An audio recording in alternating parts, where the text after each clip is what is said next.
Hello everyone, আপনাদের সবাইকে infantry management ক্লাসে স্বাগতম জানাচ্ছি। এটা আমাদের IP 401 বা IP 3401 কোর্সের একটা টপিক। তো ইনফেন্ট্রি ম্যানেজমেন্ট পড়ার জন্য আমাদের প্রথমে জানা দরকার যে ইনভেন্টরি কি। তো ইনভেন্টরি দেখেন বলা আছে যে ইনভেন্টরি হচ্ছে a stock or store of goods. তার মানে কি আপনি আপনার কাছে বেশ কিছু গুড স্টোর করলেন। তা আপনাদের কেন প্রশ্ন আসতে পারে যে আমাদের কেন হচ্ছে বিভিন্ন গুডস স্টোর করার দরকার হয় বা কিছু এর ভেরিয়াস কারণ থাকতে পারে। আমি জাস্ট আপনাদেরকে একটা ছোট এক্সাম্পল দেই। যেমন ধরেন আপনি আহ, যখন বাজার করেন, আপনারা মেসের জন্য বাজার করেন বা বাসার জন্য বাজার করেন বা যে কারণেই বাজার করতে পারেন। তো তখন দেখা গেছে যে আপনি একদিনে যে 1 মাসের জন্য ধরেন যে আলু কিনে নিয়ে আসলেন, 1 মাসের জন্য পেঁয়াজ কিনে নিয়ে আসলেন। কেন নিয়ে আসলেন? আপনি তো প্রতিদিন যে যেই কিনে আনতে পারতেন। আপনি নিয়ে আসলেন এইটার কারণে যে প্রতিদিন যাওয়াটা আপনার জন্য কনভেনিয়েন্ট না। তা আপনি আপনার কনভেনিয়েন্সের জন্য আপনি বেশ কিছু পেঁয়াজ আলু একসাথে কিনে জড়ো করে রাখলেন যে এটা আমি মাসভর খেতে পারবো।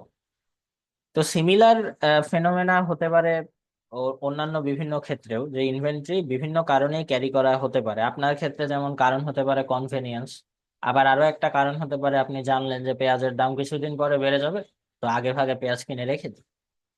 তো এরকম নানা কারণে আমরা আসলে ইনভেন্টরি ক্যারি করে থাকি। আমি জাস্ট একটা এক্সাম্পল দিয়ে বোঝালাম যে ইনভেন্টরি কেন মানুষ ক্যারি করে বা ইনভেন্টরি বলতে আসলে কি বোঝায়। তো ওই যে স্টোর করা পেঁয়াজ আপনার বাসায় বা স্টোর করা আলু থাকলে ওটাকে ইনভেন্টরি আমরা বলছি। তো এবার দেখেন, আমাদের এখানে আছে ইনভেন্টরি পড়বার জন্য আমাদের দুটো বিষয় সম্পর্কে জানতে হবে, একটা ইন্ডিপেন্ডেন্ট ডিমান্ড আইটেম এবং আর একটা ডিপেন্ডেন্ট ডিমান্ড আইটেম। তো ইন্ডিপেন্ডেন্ট ডিমান্ড আইটেমের ক্ষেত্রে দেখেন যে এখানে বলা আছে যে এটা শুধুমাত্র মার্কেট কন্ডিশন দিয়েই এটার ডিমান্ড ইনফ্লুয়েন্সড হয়। আর ডিপেন্ডেন্ট ডিমান্ড আইটেমের ক্ষেত্রে বলা আছে যে এইটার ডিমান্ড আর একটা কিছু ডিমান্ডের উপরে ডিপেন্ডেন্ট। তো এইটা বোঝার জন্য আমরা একটা এক্সাম্পল ইউজ করব। ঠিক আছে, ধরেন আমাদের একটা টয় ম্যানুফ্যাকচারিং প্লান্ট আছে। তো আমরা আসলে কি বানাই? আমরা ধরেন যে খেলনা বানাই। তো খেলনা বানানোর জন্য আমাদের ধরেন কি কি লাগে? আমাদের ধরেন প্লাস্টিক লাগে, আর হচ্ছে আমাদের বেশ কিছু ধরেন ইলেকট্রিক কম্পোনেন্টস লাগে। ইলেকট্রিক ইলেকট্রিক কিছু কম্পোনেন্টস লাগে। তো আপনি মার্কেট কন্ডিশন জাজ করতে পারবেন কিভাবে? মার্কেট কন্ডিশন জাজ করতে পারবেন এভাবে, ধরেন যে আপনার যারা খেলনা বিক্রি করে এরা বললো যে মানুষ ইদানিং প্রচুর খেলনা চাচ্ছে। তো তখন মানুষ প্রচুর খেলনা চাচ্ছে, তার মানে কি আমাদের যে টয়ের ডিমান্ড সেটা কিন্তু বেড়ে গেছে, রাইট? তো টয়ের ডিমান্ড বেড়ে যাইলে আপনি তখন মনে করলেন যে আমি হচ্ছে টয় ম্যানুফ্যাকচারিং করা বাড়িয়ে দেব। তা আপনি যদি টয় ম্যানুফ্যাকচারিং করা বাড়িয়ে দেন, তো তখন কিন্তু আলটিমেটলি আপনার এমনি ইলেকট্রিক কম্পোনেন্টস এর ডিমান্ড বেড়ে যাবে এবং প্লাস্টিকের ডিমান্ডও কিন্তু বেড়ে যাবে। তা আপনি দেখেন, টয় কিন্তু ইন্ডিপেন্ডেন্ট ডিমান্ড আইটেম। এটার মার্কেট কন্ডিশন ছাড়া আর কোনো কিছুর উপরেই কিন্তু এটার কোনো কিছু ডিপেন্ড করতেছে না। এটার ডিমান্ড শুধুমাত্র মার্কেট কন্ডিশন, মানে মার্কেটে আরো বেশি এটা চাচ্ছে সেটার কারণেই এটা ডিমান্ড কিন্তু বেড়েছে, এখানে আর অন্য কোনো কারণ নাই। কিন্তু এই প্লাস্টিক আর ইলেকট্রিক কম্পোনেন্টস এর ক্ষেত্রে যদি আপনি চিন্তা করেন, এটা বাড়ছে কিন্তু কারণ টয় বেশি বানানো লাগতেছে, তাই আমার প্লাস্টিক বেশি লাগতেছে। সিমিলার ইলেকট্রিক কম্পোনেন্টের জন্য, যে এখানেও টয় আপনার বেশি বানানোর দরকার হচ্ছে, তাই আপনার ইলেকট্রিক কম্পোনেন্ট বেশি লাগতেছে। তা আশা করি আপনারা বুঝতে পারছেন। তো এরপরে দেখেন, a typical firm invests in inventory রাফলি 30% of its current asset and 90% of its working capital. তো এখানে আপনার কিছু টিপিক্যাল ইনভেন্টরি দেখানো আছে। তো ইনভেন্টরিতে আসলে আমরা যে যেরকম বুঝি যে ইনভেন্টরি মানে ফিনিশড গুড, তা কিন্তু না। আপনি কিন্তু সেমি ফিনিশড গুডও আপনার ইনভেন্টরিতে থাকতে পারে বা র মেটেরিয়ালও থাকতে পারে। ঠিক আছে, এটা একটু মাথায় রাখবেন। ইনভেন্টরি অনেক ধরনের হতে পারে, আমরা গ্রাজুয়ালি দেখবো। তো এটা আরো একটা ইনভেন্টরির এক্সাম্পল। এগুলো টিপিক্যাল ইনভেন্টরি গুলো এরকম হয়। এই যে এখানে যে গাড়িটাকে দেখতে পাচ্ছেন এটাকে বলে ফর্ক লিফট বা ফর্ক ট্রাক। এগুলো ফ্যাক্টরিতে ইউজ করা হয় এক জায়গা থেকে আরেক জায়গায় নিয়ে যাওয়ার জন্য। তো আমরা এতক্ষণ ইনভেন্টরি কি বা ইনভেন্টরি কিসের কি ধরনের আইটেম থাকতে পারে এগুলো দেখলাম। এবার আমরা হচ্ছে ইনভেন্টরি কেন দরকার আমরা সেটা দেখবো। তো আমাদের প্রথম পয়েন্টটা দেখেন, বলা আছে যে ইকোনমিক্স অফ ব্যাচ প্রোডাকশন। তার মানে কি, আমরা একটা ছোট এক্সাম্পল দিয়ে বোঝাই। যেমন ধরেন আপনি যদি বাজারে যান, আপনি যদি 1 কেজি আলু কেনেন, আপনি যদি একসাথে 10 কেজি আলু কেনেন, তাহলে দেখবেন যে পার কেজি আলুতে আপনার বেশ কিছু লাভ হয়েছে। যখন আপনি একসাথে 10 কেজি আলু কিনবেন, আপনি কিছু কম টাকায় আনতে পারেন। তার মানে কি, একসাথে যদি আপনি অনেক কিনেন, তাহলে কিন্তু আপনার লাভ হয়, রাইট? তো এইটা কেনাকাটার যেমন জন্য যেমন সত্য, এটা কিন্তু প্রোডাকশনের জন্যও সত্য। যে আপনি ধরেন যদি ব্যাচ ধরে প্রডিউস করেন, তাহলে আপনার জন্য আহ, আহ, মানে বেশ একটা সিগনিফিকেন্ট অ্যামাউন্ট অফ কস্ট কিন্তু প্রতি ইউনিটে কম পড়ে, ঠিক আছে? তো ওইটাকেই আমরা বলছি ইকোনমিক্স অফ ব্যাচ প্রোডাকশন। এরপরে আর একটা হতে পারে আনপ্রেডিক্টেবল অর আনরিলায়েবল ভেন্ডরস। আমরা এর আগে একটা এক্সাম্পল দেখলাম না, যে আমাদের খেলনা বানানোর জন্য প্লাস্টিক লাগে, আর হচ্ছে আমরা কি বলছিলাম, ইলেকট্রিক কম্পোনেন্টস লাগে। তো ধরেন যার কাছ থেকে ইলেকট্রিক কম্পোনেন্টস নেই, সে হচ্ছে আনরিলায়েবল।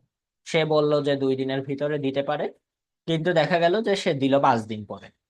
তো সেইটার কারণে আমি এর আগে যেবার অর্ডার করেছিলাম, সেইবার দেখা গেল বেশ কিছু এক্সট্রা ইলেকট্রিক কম্পোনেন্টস এনে রেখে দিলাম, সো দ্যাট আমার ভবিষ্যতে যখন লাগবে আমি যাতে সেটা ইউজ করতে পারি। কারণ আমরা কিন্তু ইতিমধ্যেই দেখেছি যে এই লোকটা কথা দিয়ে কথা রাখতে পারে না। আর একটা হচ্ছে buffer for imbalance production line. তো এটা বোঝার জন্য আমাদেরকে একটু আহ ছবির সাহায্য নিতে হবে। তো ধরেন আপনার একটা প্রোডাকশন লাইনে আপনি প্রথমে হচ্ছে এ ওয়ার্ক স্টেশনটায় কাজ হয়, তারপরে বি ওয়ার্ক স্টেশনটায় কাজ হয়, এরপরে হচ্ছে সি ওয়ার্ক স্টেশনটায় কাজ হয়।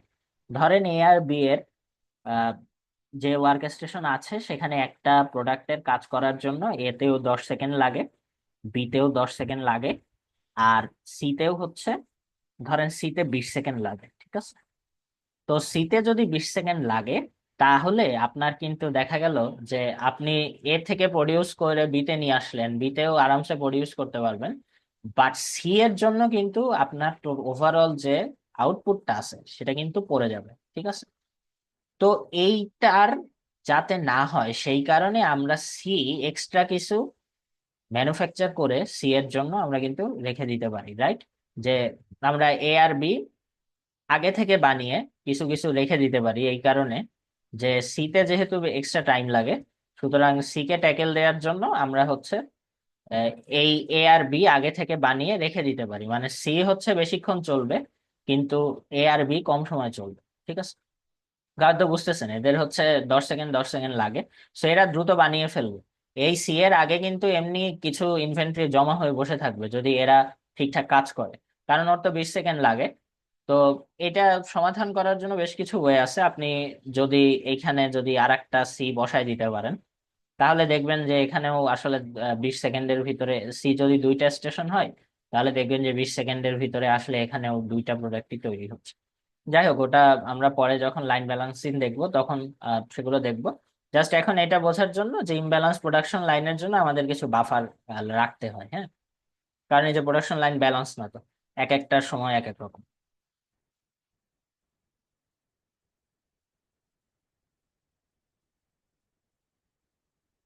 তো এরপরে দেখেন, আরেকটা আছে buffer for machine down time. তো মেশিন ডাউন টাইম কেন, যে মেশিনের কিন্তু ব্রেকডাউন হতে পারে। মেশিন ব্রেকডাউন হলে ধরেন আপনার প্রোডাকশন লাইন তো পুরো অচল। তো সেইটার জন্য আপনি আগে থেকেই কিছু ইনভেন্টরি হাতে রেখে দিতে পারেন, সো দ্যাট আপনার হচ্ছে ওই মেশিন যদি ডাউন হয় বা ফেইলিওর ব্রেকডাউন যা কিছুই বলেন, সেটার জন্য যাতে আপনি সেই সিচুয়েশনটাকে ট্যাকেল করতে পারেন। তারপরে আরেকটা আছে safety stop against random demand আর আনসার্টেন লিড টাইম। তো ডিমান্ড আসলে কি, আমরা তো আসলে একটা কিছু অ্যান্টিসিপেট করে সেই অনুযায়ী কাজ করি, রাইট? তো অ্যান্টিসিপেশনে অনেক সময় কিন্তু ভুল হতে পারে। তো ভুল হতে পারে বা এর অনেক কিছু আসতে পারে, র্যান্ডমনেস কে প্রেডিক্ট করা তো আসলে সহজ না। তো সেইটার কারণে আপনার কিছু সেফটি স্টক রাখা দরকার, যেন আপনি র্যান্ডম ডিমান্ডটাকে মিট করতে পারেন। আরেকটা হচ্ছে লিড টাইম। এখানে ধরেন লিড টাইমের একটা জিনিস আপনাদের জানা দরকার। আহ, ধরেন আজকে আপনি আপনার একটা জামা অর্ডার করলেন, সেটা আপনার হাত পর্যন্ত আসতে 2 দিন সময় লাগে। তো এই 2 দিন হচ্ছে লিড টাইম, অর্থাৎ আপনার অর্ডারিং টাইম থেকে আপনার যে সময় হ্যান্ড ওভার করলো আপনার কাছে, সেই টাইমটাই হচ্ছে লিড টাইম। তো এই লিড টাইমও কিন্তু আনসার্টেন হতে পারে। ফর এক্সাম্পল, আপনি ধরেন যে জানেন যে আপনি ঢাকা থেকে ধরেন চট্টগ্রামে ট্রাকে করে যদি জিনিস পাঠান, ধরেন যে অ্যাপ্রক্সিমেটলি ঘন্টা লাগে। এটা তো 12 ঘন্টাও লাগতে পারে, 14 ঘন্টাও হতে পারে, নানা কারণে হতে পারে, ধরেন যে রাস্তা বন্ধ ছিল বা গাড়ি অ্যাক্সিডেন্ট করেছে। সো এই যে আনসার্টেনটি গুলো আছে, এগুলোর সাথে পেরে ওঠার জন্য আমাদেরকে কিছু সেফটি স্টক রাখতে হয়। তারপর একটা আছে হেজ এগেনস্ট পোর কোয়ালিটি। এটা কেন? কারণ আপনি দেখবেন যে আপনার যদি একটা কারখানায় প্রোডাকশন লাইন থাকে, সেখান থেকে যত প্রোডাক্ট বের হবে সবগুলোই তো আসলে পারফেক্ট হবে না। দেখা গেল কিছু কিছু কোয়ালিটি স্ট্যান্ডার্ড মিট করতে পারে নাই। তো ওই যে কোয়ালিটি স্ট্যান্ডার্ড যেগুলো মিট করতে পারলো না, সেগুলো থেকে তো আপনি আর ডেলিভারি দেবেন না, সেগুলো বাদ হয়ে যাবে। তো ওই বাদ হওয়া গুলোকে রিপ্লেস করার জন্য আগে থেকেই আপনি বেশ কিছু জিনিস বানিয়ে রেখে দিতে পারেন বা ক্যারি করতে পারেন, যাতে পোর কোয়ালিটির জন্য যেগুলো বাদ হবে সেগুলোর সেগুলোকে যেন আপনি মানে পূরণ করে দিতে পারেন আর কি, হাতে থাকাগুলো থেকে। আরেকটা আছে by product from production smoothing. এটা বোঝার জন্য আমাদেরকে প্রথমে সিজনাল ডিমান্ড বুঝতে হবে। তো আমরা বেশ কিছু প্রোডাক্ট দেখেছি না, যে আপনার এক এক সিজনে ডিমান্ড বেড়ে যায়, ফর এক্সাম্পল এসি। তো এসির যে গরমকালে ডিমান্ড বাড়লো, আপনি তো এমন করতে পারবেন না, আপনার প্রোডাকশন লাইনের তো অ্যাবিলিটি ফিক্সড, হ্যাঁ, যে ক্যাপাসিটি ফিক্সড। তো আপনি তো এমন পারবেন না যে গরমকালে সেই প্রোডাকশন লাইন থেকে বেশি এসি বেরোবে, শীতকালে আবার কম এসি বেরোবে। আপনাকে তো একটা ওয়ার্কার পুল আছে, যেটা আপনাকে শীতকালেও টানতে হয়, গরমকালেও টানতে হয়। আপনার ফিক্সড কস্ট আসছে আরো অনেক কিছু, যেগুলো শীতকালেও টানতে হয়, গরমকালেও টানতে হয়। কিন্তু গরমকালে আপনার যেহেতু ডিমান্ড বেশি হচ্ছে, তখন আপনি কি করতে পারেন যে শীতকালে কিছু বেশি বানিয়ে রাখতে পারেন আপনার ডিমান্ডের চেয়ে। যে যেহেতু গরমকালের যখন এক্সটেন্ডেড ডিমান্ড হবে, তখন আপনি যেন সেটার সাথে পেরে উঠতে পারেন, ঠিক আছে? তো ওইটাকেই আমরা বলতেছি যে প্রোডাকশন স্মুথিং যদি করেন, তাহলে শীতকালে যখন এক্সট্রা এসি বানিয়ে রাখলেন, সেটাকে তো আপনার গরমকাল পর্যন্ত আপনার সাথে বয়ে নিয়ে বেড়াতে হবে, রাইট? তো ওইটার জন্য ওই যা হয় সেটাই হচ্ছে, আপনাকে সেই ইনভেন্টরিটা তো ক্যারি করতে হবে, ওটাই বোঝানো হয়েছে। আর একটা বলা আছে যে avoid loss of sales or high cost of back order. তো লস অফ সেল বলতে আমরা বোঝাচ্ছি কি? আমরা বোঝাচ্ছি যে আপনি যে সময়, ধরেন যে আপনি দোকানে গেলে দেখলেন যে একটা জিনিস নাই। তো আপনার কাছে যখন না থাকলো, আপনি আর ওই দোকান থেকে ওই জিনিসটা না কিনে চলে আসলেন। তাহলে কি হলো? ওই দোকানদারের জন্য আপনার কাছে কিন্তু একটা সেল লস্ট হলো, রাইট? এটাই হচ্ছে লস অফ সেল। আর high cost of back order কি? যে আপনি ধরেন আপনার কথা ছিল একজনকে 2 দিনের ভেতর একটা জিনিস দেবেন, সেই জিনিসটা আপনি 2 দিনের ভিতরে দিতে পারলেন না, সেটা দিতে আপনার আরো 2 দিন লাগবে। তো ওই যে 2 দিনের, আরো যে 2 দিন লাগলো, সেই 2 দিনটা লাগানোর জন্য আপনার যে ওই পরের যে 2 দিন লাগলো, সেই পরের 2 দিনে তো দেখা গেল আপনার একটা প্ল্যান ছিল, রাইট? সেই প্ল্যান প্রোডাকশনের সাথে সাথে আপনাকে আবার এই এক্সট্রা প্রোডাকশনটাও করতে হলো, কারণ আপনি তার আগের পিরিয়ডে আপনার যে ডিমান্ড ছিল সেটা মিট করে আসতে পারেন নাই। তো আমাদের, আমরা ইতোমধ্যেই বলেছিলাম না যে আমাদের প্রোডাকশন লাইনের ক্যাপাসিটি কিন্তু ফিক্সড। তো প্রোডাকশন লাইনের ক্যাপাসিটি ফিক্সড হওয়ার জন্য কি হলো, যে আমার তো তাহলে এখন নতুন ডিমান্ড মিট করা লাগতেছে, আগের ডিমান্ডটা আমি কিভাবে মিট করব? তখন দেখা গেল যে আপনি সাব কন্ট্রাক্টে আরেকজনের কাছে দিয়ে দিলেন কিছু কাজ করতে। তো আরেকজনকে যে সাব কন্ট্রাক্ট দিলেন, সেটা তো টাকার বিনিময়ে আপনাকে সাব কন্ট্রাক্ট দিতে হলো, কারণ আপনি হচ্ছে আপনার এই পিরিয়ডটাতে বেশি প্রেসার পড়ে গেছে এই পরের 2 দিনের জন্য। তো সেটার জন্য ব্যাক অর্ডারের জন্য আপনাকে কিছু হাই কস্ট ক্যারি করতে হলো না? সেটাই হচ্ছে হাই কস্ট ইনকার হলো আর কি, সেটাই হচ্ছে আপনার এই high cost of back order. আর একটা হচ্ছে লজিস্টিক্স পাইপলাইন ফিল করতে তো কিছু সময় লাগে, রিসাপ্লাই টাইম বা যাই বলেন। এটা লজিস্টিক্স বলতে আসলে আমরা বোঝাচ্ছি কি, যে আমাদের যে ট্রান্সপোর্টেশন অফ গুডস, এর পুরোটাকেই হচ্ছে এটা লজিস্টিকের পার্ট। মানে হচ্ছে আপনার র মেটেরিয়ালস কারখানায় আসা, কারখানা থেকে মনে করেন ওয়্যার হাউসে যাওয়া, ওয়্যার হাউস থেকে আবার ডিস্ট্রিবিউটরের কাছে যাওয়া, ডিস্ট্রিবিউটর থেকে রিটেইলে যাওয়া, এই পুরো ব্যাপারটাই হচ্ছে লজিস্টিক্স এর ভেতরে পড়ে। তো লজিস্টিক্স এর যে এই যে পুরো প্রক্রিয়াটা আছে, এই পুরো প্রক্রিয়াটা শেষ করার জন্য তো, রিসাপ্লাই এর জন্য আমাদের তো কিছু এক্সট্রা টাইম লাগে, লাগে না? তো এক্সট্রা টাইমে কি আপনি বেচাকেনা বন্ধ করে বসে থাকবেন? থাকবেন না। সেটার জন্য আমাদেরকে কিছু ইনভেন্টরি ক্যারি করতে হয়। এরপরে আসেন, আছে হচ্ছে display goods to potential customers. এটার এক্সাম্পল আপনারা দেখবেন যে সুপার শপ গুলোতে দেখেন না, যে অনেক বেশি পরিমাণে জিনিসপত্র ডিসপ্লেতে রেখে দেয়, এটার কারণ কি? তারা মানুষকে বোঝাতে চায় যে তাদের কাছে প্রচুর জিনিস আছে অ্যাভেলেবেল, প্লাস হচ্ছে তারা কাস্টমারকে অ্যাট্রাক্ট করতে চায়, রাইট? তো এই সব কারণেই আমাদের আসলে ইনভেন্টরির দরকার হয়। এবার দেখেন, আমাদের যে বিভিন্ন টিম আছে তাদের যে অবজেক্টিভ গুলো আছে তাদের ভিতর কিন্তু একটা কনফ্লিক্ট আছে, রাইট? তো আমরা প্রথমে শুরু করি মার্কেটিং দিয়ে। মার্কেটিং এর রেসপন্সিবিলিটির হিসেবে বলা আছে যে প্রোডাক্ট সেল করা। তো এটা আসলে পুরোপুরি সত্য না। মার্কেটিং শুধু প্রোডাক্ট সেল করে না আসলে।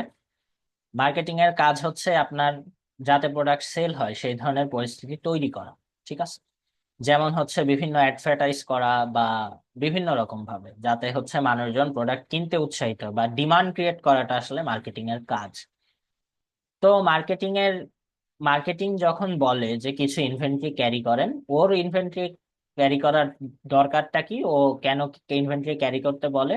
কারণ বলে যে গুড কাস্টমার সার্ভিস, মানে কাস্টমার যেন এসে ফিরে না যায়। ও ডিমান্ড ক্রিয়েট করলো কিন্তু দেখলো যে আহ, মানুষ দোকানে দোকানে জিনিস পাচ্ছে না, তখন কিন্তু মানুষ এমনি ওই প্রোডাক্ট নিয়ে আসা হারাচ্ছে, রাইট? তো মার্কেটিং এর এই জন্য ইনভেন্টরির গোল যে গুড কাস্টমার সার্ভিস। এবং যেহেতু সে গুড কাস্টমার সার্ভিস এনশিওর করতে চায়, সে কিন্তু একটা high level of inventory expect করে, ঠিক আছে? এটা দেখলেন। এরপরে প্রোডাকশনের রেসপন্সিবিলিটি কি? সে প্রোডাক্ট বানায়। আর সে আবার ইনভেন্টরি কেন ক্যারি করে? আমরা ওই যে বলছিলাম না যে ইকোনমিস অফ বেস্ট প্রোডাকশন, মানে একসাথে যদি অনেক বাড়ায় তাহলে কিন্তু তার জন্য সুবিধা হয়। তো সে সেই হিসাব করে তার ইনভেন্টরির গোল হচ্ছে এফিশিয়েন্ট লট সাইজ। তো এফিশিয়েন্ট লট সাইজ মানে কি? সে এমন একটা লট সাইজে জিনিস বানাতে চায়, মানে ধরেন সে হিসাব কিতাব করে দেখছে একসাথে 300 জিনিস বানালে তার সবচাইতে কম খরচ লাগে। তো ওই এফিশিয়েন্ট লট সাইজটা হচ্ছে তার ইনভেন্টরির গোল, যে ওই লট সাইজটা মেনটেন করবার জন্য যত ইনভেন্টরি ক্যারি করা লাগে আমি সেটা ক্যারি করব। তো এখানেও আপনার ডিজায়ার্ড ইনভেন্টরি লেভেল হাই। কেন হাই সেটা তো বুঝছেনই, কারণ একসাথে অনেক প্রডিউস করা হয়। এবার আপনি আসেন পারচেজিং এর জন্য। পারচেজিং এর কাজ কি? হচ্ছে আমাদের যে প্রোডাকশনের জন্য যে ধরনের র মেটেরিয়াল লাগে সেগুলো কিন্তু পারচেজিং করে থাকে, রাইট? তো পারচেজিং এর দায়িত্ব কি? পারচেজিং কি চায়? পারচেজিং চায় যেন ইউনিট কস্ট কম হয়। ইউনিট কস্ট কম হয় কিভাবে? ইউনিট কস্ট কম হয় যেন প্রোডাকশনের ইউনিট কস্ট কম হয়, প্লাস হচ্ছে সে যখন জিনিস কিনছে সেটারও যেন ইউনিট কস্ট কম হয়। এটা হচ্ছে পারচেজিং এর ইনভেন্টরি গোল, যাতে খরচ কম হয় আর কি। তার জন্য তারও ইনভেন্টরির যে ডিজায়ার্ড লেভেল সেটা হাই। মানে কি, আপনার যদি হাতে জিনিসপাতি না থাকে তাহলে কিন্তু আপনার প্রোডাকশন পুরো শাট ডাউন হয়ে যাবে, ঠিক আছে? তো এই জন্য পারচেজিং এর ডিজায়ার্ড ইনভেন্টরি লেভেল হাই।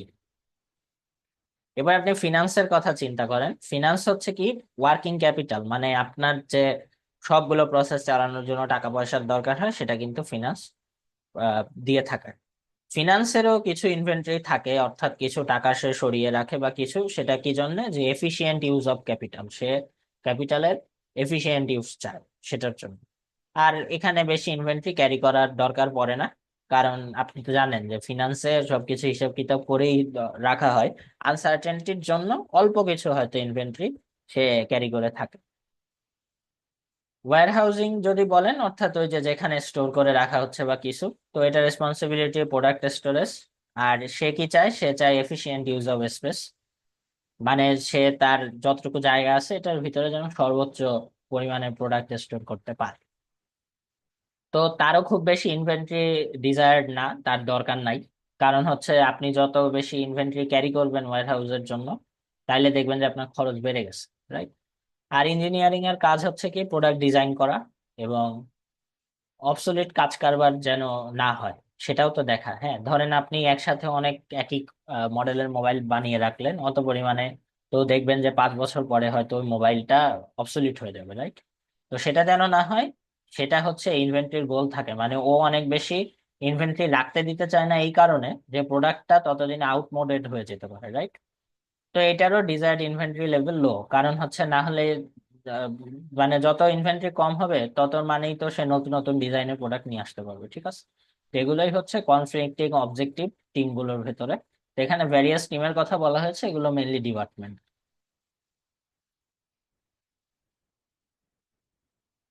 তো এরপর আসেন আমরা বিভিন্ন টাইপের ইনফেন্ট্রি আমরা এতক্ষণ পড়ছিলাম যে ইনফেন্ট্রির জেনারেল কিছু কথাবার্তা, এবার টাইপ দেখবো। তো আমাদের মেইনলি ইনভেন্টরির টাইপ হচ্ছে এই তিনটা। উপরে যে তিনটা দেখতে পাচ্ছেন, এই যে র ম্যাটেরিয়াল, ওয়ার্কিং প্রসেস, আর ফিনিশ গুড। এছাড়াও এই যে এগুলো কিছু ছোটখাটো আছে, টুল অ্যান্ড সাপ্লাই, এমআরও মানে মেইনটেনেন্স অ্যান্ড রিপেয়ার ইনভেন্টরি, আর হচ্ছে ইন ট্রানজিট ইনভেন্টরি মানে হচ্ছে ওই যে আপনাদেরকে যেটা বলেছিলাম যে রাস্তায় যখন আপনি ঢাকা থেকে চিটাগাং পাঠাচ্ছেন তখন তো ওই ইয়ের উপরে ওই ট্রাকের সাথে তো কিছু জিনিসপাতি আছে, সেগুলো তো ইনভেন্টরি বা সেটা আমাদের প্রসেসের পার্ট, ওটাকে আমরা ইন ট্রানজিট ইনভেন্টরি বলছি।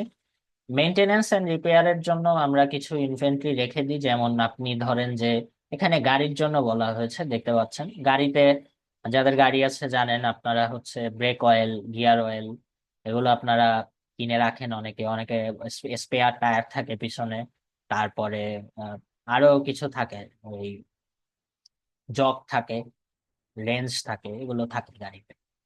আর এরপরে হচ্ছে টুল অ্যান্ড সাপ্লাই এর জন্য যদি চিন্তা করেন, তাহলে এখানে ধরেন যে আপনি এগুলো বাসায় আপনি ক্যারি করে থাকেন, দেখা গেছে যে এরকম এই যেখানে দেখেন রেঞ্জ আছে, সিজার আছে, এই ধরনের মানে এগুলো আপনার লাগতে পারে, সেটার জন্য আপনি এগুলো ক্যারি করে থাকেন।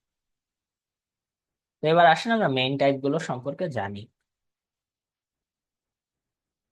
তো প্রথমে আসেন র ম্যাটেরিয়াল। র ম্যাটেরিয়াল হচ্ছে যে আমার প্রোডাকশনটা শুরু হচ্ছে যেটা দিয়ে, হ্যাঁ, যে আমি তো প্রোডাকশনের এইম কি, আমি একটা প্রোডাক্টকে বিভিন্নভাবে ট্রান্সফর্ম করে আর একটা প্রোডাক্ট তৈরি করি, রাইট? তো যেমন ধরেন কোল্ড ড্রিঙ্কস বানানোর জন্য র মেটেরিয়াল কি, আমাদের কিন্তু ওয়াটার লাগে, রাইট? কার্বনেটেড বেভারেজ বলি আমরা যেটা, সেটার জন্য ওয়াটার লাগে না? তো ওয়াটার কিন্তু এইটার জন্য একটা র মেটেরিয়াল, মানে যেটা হচ্ছে আপনার একদম ফ্যাক্টরিতে ঢোকে, একদম যেই প্রোডাক্টটা ঢোকে, এবং আর ফিনিশ গুডটা মানে বুঝছেন যে ফ্যাক্টরি প্রসেস করে যেটাকে বানায়, ওটা হচ্ছে ফিনিশ। আর এটা components that go into the product as is, মানে হচ্ছে এইটা একদম সরাসরি তো পানি ইউজ করা হয়, রাইট হচ্ছে ইয়ের জন্য, কোল্ড ড্রিঙ্কস বানানোর জন্য। তারপরে হচ্ছে এখানে বেশ কিছু ইয়ে বলা হয়েছে, যেমন হচ্ছে supplies such as glue, screw, ink, thread. তো এটা ওই বিভিন্ন ইয়ের জন্য বলা হয়েছে। আর এটা ডিপেন্ডেন্ট ডিমান্ড কেন, আমরা ইতিমধ্যে কিন্তু বলেছি যে ফিনিশ গুডের ডিমান্ড বাড়তে পারে, যে আপনি বেশি পরিমাণে কোক খাচ্ছেন ইদানিং, তার মানে কোক বেশি বানানোর জন্য আমার বেশি পরিমাণে পানির দরকার। তো সেইভাবে হচ্ছে এইটার ডিমান্ড কিন্তু কোকের ডিমান্ডের উপর ডিপেন্ডেন্ট, তাই হচ্ছে এটা dependent demand. Work in process কি? Inventory in the production system waiting to be processed or assembled and may include semi finished product. ধরেন আপনি হচ্ছে কোক বানিয়ে ফেলছেন, কিন্তু সেই কোক গুলো হচ্ছে আহ, আপনি বোতলে ভরেন নাই। তো বোতলে যদি না ভরে রাখেন, এক জায়গায় কোক রেখে দিছেন ধরেন তৈরি করে, তো ওটা হচ্ছে work in process inventory. Coke গুলো কোকের মতো আছে, ওই কোক গুলো ধরেন ওয়ার্ক ইন প্রসেস, আবার বোতলগুলো ফাঁকা পড়ে আছে, বোতলগুলো ওয়ার্ক ইন প্রসেস। যখন হচ্ছে মানে এগুলো হচ্ছে সেমি ফিনিশড, আপনি সেমি ফিনিশড বা এগুলো পুরোপুরি প্রসেসড হয়নি, এখন প্রসেস পুরোপুরি হবে কখন, যখন আপনি কোক গুলোকে বোতলের ভিতর ভরে ফেলছেন, ঠিক আছে? এগুলো হচ্ছে পার্শিয়ালি কমপ্লিট গুডস, আমরা বললাম কেন। আর এটাও ডিপেন্ডেন্ট ডিমান্ড আইটেম, কারণ আপনি তো বুঝেছেন যে আপনার যদি ফিনিশড গুডের চাহিদা না বাড়ে, আপনি কি ওয়ার্ক ইন প্রসেস হয়তো ক্যারি করবেন? ওয়ার্ক ইন প্রসেস হয় কখন, বা ওয়ার্ক করার দরকার হয় কখন? যখন না আমার ফিনিশ গুড দরকার পড়ে, সেইটার জন্যই না আমরা এটা করে থাকি, রাইট? তারপরে ফিনিশ গুড দেখেন, ফিনিশ গুড হচ্ছে output out of production process আর এন্ড আইটেম, এটা তো আপনারা বুঝেছেন, এটা ডেসক্রাইব করলাম। এরপরে এটা ডিমান্ড ইউজুয়ালি ইন্ডিপেন্ডেন্ট, এটা শুধুমাত্র মার্কেট কন্ডিশন, মানে ওই যে পাবলিকের যদি চাহিদা বেড়ে যায়, বা ধরেন ওই যে কোন রকম কোন সিচুয়েশনের জন্য এই প্রোডাক্টটা বেশি দরকার হচ্ছে, বা এই প্রোডাক্টটা এখন দরকার হচ্ছে না, তো এইটা হচ্ছে ফিনিশড গুড ইনভেন্টরি আমরা বলছি। তো এটা বলা হচ্ছে যে finished goods from one manufacturing plant may be র ম্যাটেরিয়ালস ফর অ্যানাদার। তো আমরা এটা সহজে বুঝতে পারি, আমরা যে আগে একটা এক্সাম্পল দেখেছিলাম খেলনার জন্য, তো এখানে আমরা যে বলেছিলাম প্লাস্টিক, এখন কোনো প্ল্যান্ট তো হতে পারে যে তাদের টার্গেটই হচ্ছে প্লাস্টিক ম্যানুফ্যাকচারিং, তারা প্লাস্টিক বানায়, তো ওই প্লান্টের জন্য হচ্ছে প্লাস্টিক ফিনিশ প্রোডাক্ট। কিন্তু এই ফিনিশ গুডটা কিন্তু টয় ম্যানুফ্যাকচারিং প্লান্টের জন্য ওইটা কিন্তু র ম্যাটেরিয়াল, ঠিক আছে? তো এটাই বলা হচ্ছে। তো ইনভেন্টরি ম্যানেজমেন্টের দুইটা বেসিক ফাংশন আছে। তো বামেরটা দেখেন, establish a system for tracking in items in inventory.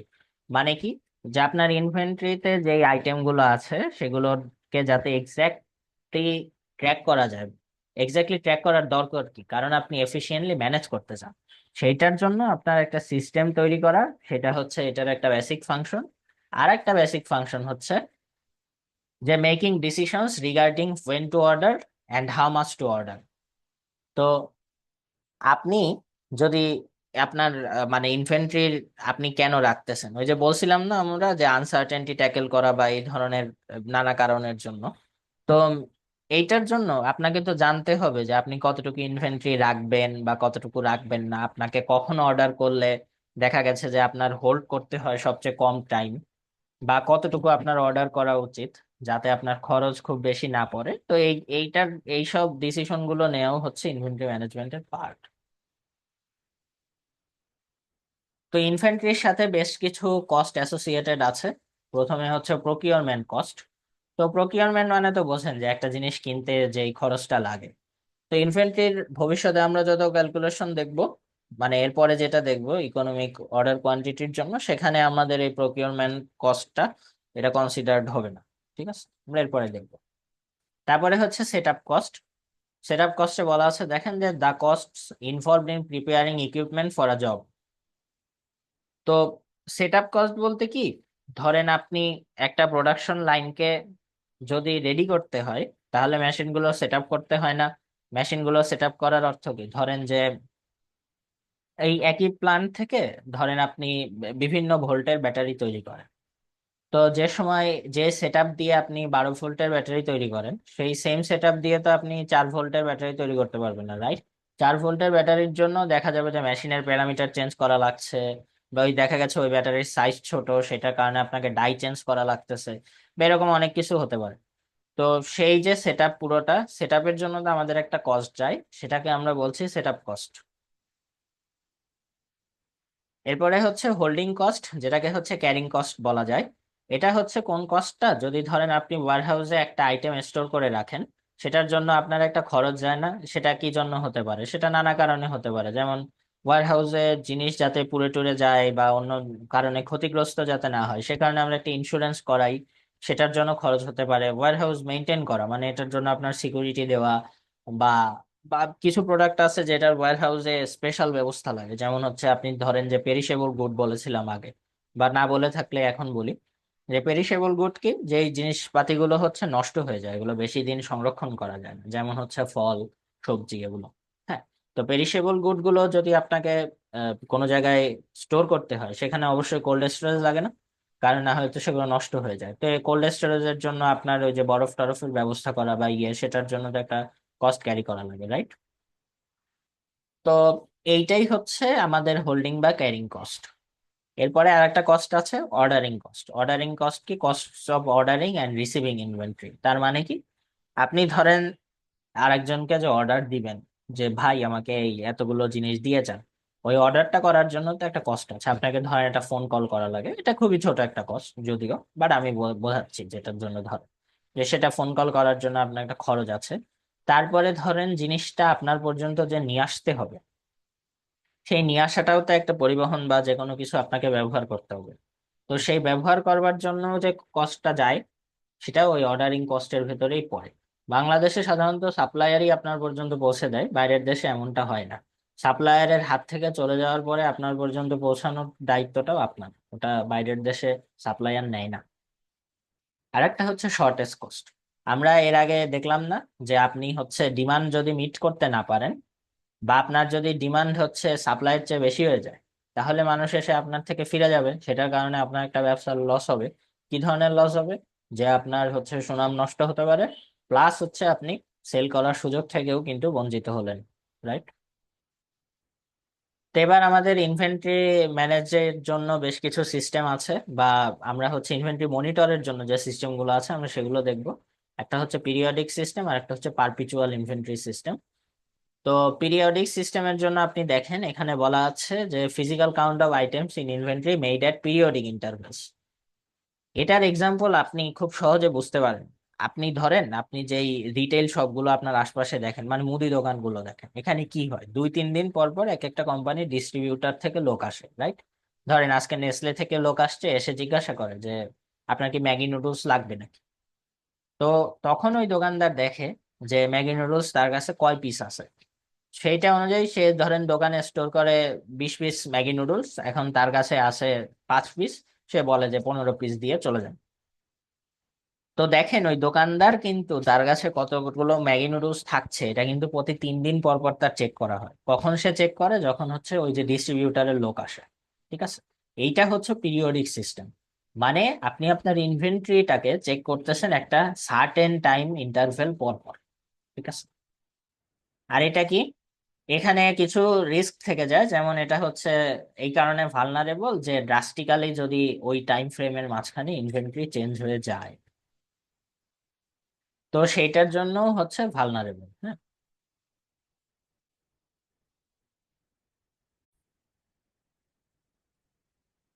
তো এবার আসেন আমরা পারপিচুয়াল ইনভেন্টরি সিস্টেমটা দেখব। তো পারপিচুয়াল ইনভেন্টরি সিস্টেম হচ্ছে সেটা যেটাতে আপনি প্রতি মোমেন্টে, মানে একদম রিয়েল টাইম আপনি আপনার ইনভেন্টরিটাকে মনিটর করেন, বা আপনি আপনার ইনভেন্টরি স্ট্যাটাসটা সম্পর্কে একদম পুরোপুরি নোটিফাইড। হ্যাঁ, তো এটাই দেখেন এখানে বলা হয়েছে keeps track of removals from inventory continuously thus monitoring current levels of each item, মানে এটা একদম রিয়েল টাইম আপনি মনিটর করছেন। তারপরে এটার যে আপনাকে যে অর্ডার করতে হয়, এই অর্ডারটাও হচ্ছে অটোমেটেড প্লেসড হয়ে যায়। কিভাবে প্লেসড হয়ে যায়? ধরেন আপনি জানেন যে আপনার একসাথে, ধরেন যে আপনি 500টা ধরেন নিয়ে অর্ডার করেছেন। হ্যাঁ, ধরেন আপনি, আপনার অর্ডার সাইজ হচ্ছে কিউ হচ্ছে 500, ধরেন কিউ হচ্ছে 500, আপনার অর্ডার সাইজ হচ্ছে 500। এখন আপনার অর্ডার সাইজ হচ্ছে 500 এবং আপনি জানেন আপনার প্রতিদিন হচ্ছে 50টা করে খরচ হয়ে যায়। হ্যাঁ, প্রতিদিন 50টা করে প্রতিদিনের জন্য। তো ডেইলি ডিমান্ড হচ্ছে আপনার 50টা করে, ডেইলি ডিমান্ড ধরেন যে 50টা করে। তো তার মানে কি, এই যে 500টা যে আপনি অর্ডার করলেন, এই 500টা দিয়ে আপনি কয়দিন, 10 দিন চলতে পারবেন। ঠিক আছে, এবং সাথে সাথে আপনি ধরেন এটাও জানেন যে আপনি যদি একবার অর্ডার করেন, তার মানে আপনার পর্যন্ত আসতে যে লিড টাইম সেটা হচ্ছে 2 ডেজ। তার মানে কি, আপনার এই 500টা থেকে যখন কমতে কমতে এটা 100টাতে চলে আসবে, তখনই আপনার অর্ডার করা উচিত না? কারণ 100টাতে কখন আসবে? প্রতিদিন যদি 50টা করে যায় 8 দিন পরে, রাইট? 8 দিন, 8 ডেজ পরেই তো আপনার আসলে অর্ডার করা উচিত। কারণ না হলে তো ওই বাকি 2 দিন বিক্রির পরে আপনার কাছে আর জিনিস থাকবে না। এটা কিভাবে বুঝছেন? তো যে বাকি যে 2 দিন আছে, সেই 2 দিনের জন্য লাস্টের 2 দিন তো আপনার হাতে 100টা আছে। ঠিক আছে, তো এটা হচ্ছে লাস্টের 2 দিন। তারপরে যখন আপনি লাস্টের একদিন থাকবে, তখন আপনার 50টা থাকবে। তো এটা আপনি ওই দিনে বেচে ফেললে তো এরপরে আর আপনার হাতে থাকবে না। কিন্তু আপনি তো দেখছেন যে আপনার এই লিড টাইম হচ্ছে 2 দিন, মানে আপনার হাতে পর্যন্ত আসতে 2 দিন সময় লাগবে। তো আপনার যদি এই পরের দিনটা থেকে, এইটার ইমিডিয়েট পরের দিন থেকে আপনাকে শুরু করতে হয়, তার মানে কি আপনাকে এই পয়েন্টে অর্ডার দিতে হবে না? কারণ এটা পৌঁছাইতে তো 2 দিন লাগবে আপনার পর্যন্ত। তো সেইটাই এখানে বলা হয়েছে আর কি, যে our order is placed when inventory drops to a predetermined minimum level. তো যখনই দেখা গেছে যে ও দেখছে যে 100তে চলে আসছে, তখন সে অটোমেটেড অর্ডার দিয়ে দিবে। এইটাই।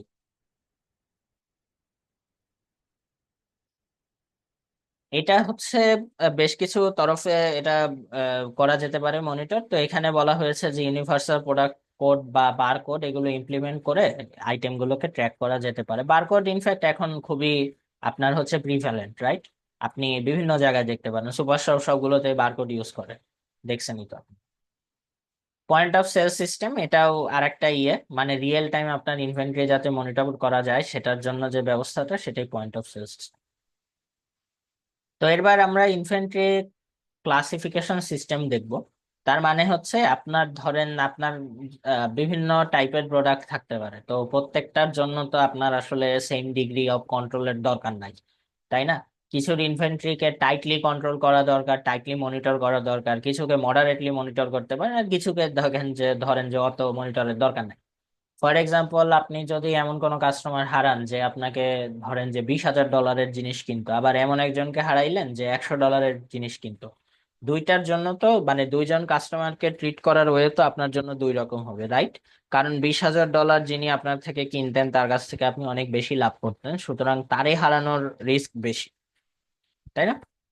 তো ওইটাই আর কি, মানে আপনার কোন জায়গার জন্য অ্যাকুরেট কন্ট্রোল লাগবে, কোথায় মডারেট কন্ট্রোল লাগবে, কোন ধরনের প্রোডাক্টের জন্য, কোনটার জন্য হচ্ছে লোয়েস্ট কন্ট্রোল লাগবে, সেগুলোই আমরা দেখবো এই এবিসি অ্যানালাইসিসের মতো। তো এতে দেখেন, আমরা হচ্ছে 15% অফ স্টক ভ্যালু, মানে টপ 15% যেটা, সেটাকে আমরা এ ক্যাটাগরিতে রাখবো। আর বি ক্যাটাগরিতে থাকবে রিমেইনিং না, মানে সেকেন্ড 35%। হ্যাঁ, মানে হচ্ছে কিউমুলেটিভে যখন 50% হবে ওই পর্যন্ত জিনিসগুলো বি ক্যাটাগরিতে থাকবে, এরা হচ্ছে মডারেট ভ্যালু এবং এদের জন্য আসলে মডারেট কন্ট্রোল দরকার। সি ক্যাটাগরিতে থাকবে 50% অফ স্টক ভ্যালু এবং এদের জন্য এরা লোয়েস্ট ভ্যালু এবং এদের মিনিমাম কন্ট্রোল দরকার। এটা আমরা একটা ম্যাথমেটিক্যাল এক্সাম্পল দিয়ে দেখবো। তো আমাদের এখানে দেখেন, এবিসি সলভ করবার জন্য, এবিসি ক্লাসিফিকেশনের জন্য আপনার যে তিনটা স্টেপ নিতে হবে সেটা বলা আছে। প্রথমে বলা আছে যে ইনভেন্টরি ভলিউমটাকে ইউনিট প্রাইস দিয়ে গুণ করতে হবে প্রথমে, ঠিক আছে? এটা ম্যাথ করতে গেলে দেখবে। এরপরে হচ্ছে ডিসেন্ডিং অর্ডার, যে আপনাকে সাজাতে হবে ওই ইনভেন্টরি ভলিউম আর প্রাইস গুণ করার পরে যে ইনভেন্টরি ভ্যালু পেলেন সেই ইনভেন্টরি ভ্যালুর ডিসেন্ডিং অর্ডারে আপনাকে চার্ট করতে হবে। তারপরে সেখানের যে টপ 15% থাকবে সেটা এ ক্লাস, পরের যে 35% থাকবে সেটা বি ক্লাস, এবং লাস্টে যে 50% থাকবে সেটা আমরা সি ক্লাসে পাঠিয়ে দেবো। তো এবার দেখেন আমাদের একটা এক্সাম্পল দেওয়া আছে। তো এক্সাম্পলে আমাদের 10টা আইটেম আছে এবং প্রতিটার জন্য আমাদের যে ডিমান্ড এবং ইউনিট কস্ট সেটা দেওয়া আছে। তা আপনি তো জানেন যে ডিমান্ডের সাথে ইউনিট কস্ট গুণ দিলে আপনারা হচ্ছে ইনভেন্টরির ভ্যালুটা পেয়ে যাবেন, রাইট? তো সেটাই করেছে, যে ডিমান্ড 25-এর সাথে 220 যদি আপনি গুণ করেন তাহলে দেখবেন 5,500, 25-এর সাথে 330 গুণ করলে 8,250, এভাবে করে করে আপনার প্রত্যেকটার জন্য বের করেছে, ঠিক আছে? তো বের করার পরে দেখেন, আমরা বলেছিলাম ডিসেন্ডিং অর্ডারে সাজানো, তার মানে হচ্ছে বড় থেকে ছোট অনুযায়ী সাজানো। সবচেয়ে বেশি ভ্যালু ছিল 9,900, তারপরে 8,250, 8,000, 7,200, এভাবে করে পুরোটাকে সাজিয়ে ফেলা হয়েছে, ঠিক আছে? এরপর সাজিয়ে ফেলে সেটাকে যোগ করা হয়েছে। যোগ করে দেখেন আপনি 59,720 পাইলেন, 59,270 পাইলেন। তো এই যে 59,270, এইটা যে আপনি পাইলেন, এইটাতে আসলে 9,900 এর কন্ট্রিবিউশনটা কত? 17%। এটা কিভাবে বাইট করা হয়েছে? এটা বাইট করা হয়েছে আপনার এই যে প্রতিটাকে যে অ্যাড করলো, অ্যাড করার পরে ধরেন এই যে এখানে আসেন, আপনি যদি 9,900-কে ওই 59,720 দিয়ে ভাগ করেন এবং এটাকে যদি পার্সেন্টেজে নেন, তাহলে দেখবেন যে অ্যাপ্রক্সিমেটলি 17%ই আসতেছে। হ্যাঁ, এটা ওইভাবে করে এই যে এই এই যে যে ভ্যালুগুলো দেখতেছেন, এই ভ্যালুগুলো সব ওইভাবে করে বের করা হয়েছে। এর সেকেন্ডটার জন্য হচ্ছে 8,250 বাই 59,270, এটা আমি ভুল লিখছি বুঝছেন, এটা 270 হবে, হচ্ছে 270, ঠিক আছে? তো এইভাবে করে এই ভ্যালুগুলো বের হয়েছে। আশা করি আপনারা এই যে এগুলো কিভাবে বের হয়েছে এটা বুঝতে পারছেন। তো এইটা হওয়ার পরে আমাদের এই রানিংটা কিভাবে বের হয়েছে, এটা হচ্ছে কিউমুলেটিভ, বুঝছেন? আপনি হচ্ছে 17-র সাথে এই যে এখানে যে 17 আছে, এই 17-এর সাথে যদি আপনি 14 যোগ করেন তাহলে দেখবেন যে 31 হয়েছে। 31-এর সাথে যদি 14 যোগ করেন তাহলে দেখবেন 45 হয়েছে। 45-এর সাথে যদি 12 যোগ করেন তাহলে দেখবেন 57 হয়েছে। এইভাবে করে করে আপনি যোগ করে করে করে করে করে করে লাস্টে কিন্তু অবশ্যই 100 আসবে, তাই না? কেন আসবে বুঝছেনই তো। এই যে এই এই এই এই এই সবগুলো মিলে যেহেতু 100 হয়েছিল, এগুলো মিলেও 100 হবে এই লাস্ট পর্যন্ত, ঠিক আছে? তো এইটা যখন হয়ে গেল তখন হয়েছে, আমরা এই স্লাইডে এই পর্যন্তই কাজ। এরপরে আপনাকে এর জন্য বলা ছিল যে টপ 15%, এখন আপনি ওই রানিং পার্সেন্টেজটা হিসাব করবেন। হ্যাঁ, রানিং বা কিউমুলেটিভ যেটা, এটা দেখেন এটার প্রথম যেটা থাকতেছে এটাই কিন্তু 17%, রাইট? এটা কিন্তু 17%। তার মানে কি আপনার টপ 15% বলছিল, ওইটা কিন্তু বলা ছিল যে এটা হচ্ছে অ্যাপ্রক্সিমেটলি।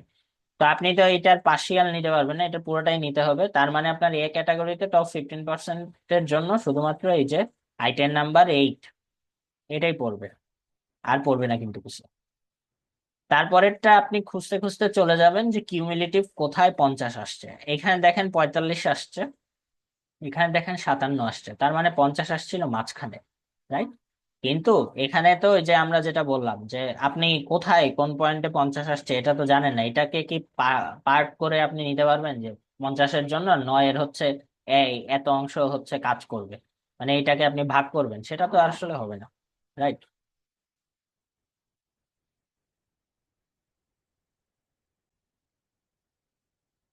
তো দেখেন আমাদের হচ্ছে এই যে এখানে এসে কিন্তু এই যে 50%টা এক্সিড করে গেছে এই 9 নাম্বারে এসে, রাইট? তো আমরা হচ্ছে এই 9 নাম্বার পর্যন্তই হচ্ছে আমাদের বি নিব। মানে এটা আপনাদেরকে আমি বলে দিই ভালোভাবে। ধরেন যে প্রথম 15% আমরা এক্স্যাক্টলি বের করতে পারিনি, বাট 17% পর্যন্ত একটা পাইছি, ওটা তো পার্টলি করা যাবে না। সো এইটা পর্যন্ত আমাদের A%, এরপরে আমাদের বলা ছিল তারপরের 35%। তার মানে কি 15-এর সাথে 35 যোগ দিলে 50 হয়। তো দেখেন যে 50 হওয়ার জন্য এই পর্যন্ত আমাদের আসতে হয়েছে, এখানে আমরা 50 এক্সিড করে গেছি। সো এই পুরো জিনিসটাই আমাদের বি এর ভেতরে থাকবে। আর আপনারা তো দেখছেন যে আমাদের রিমেইনিং যা থাকে সেগুলো হচ্ছে আমাদের সি এর পার্ট।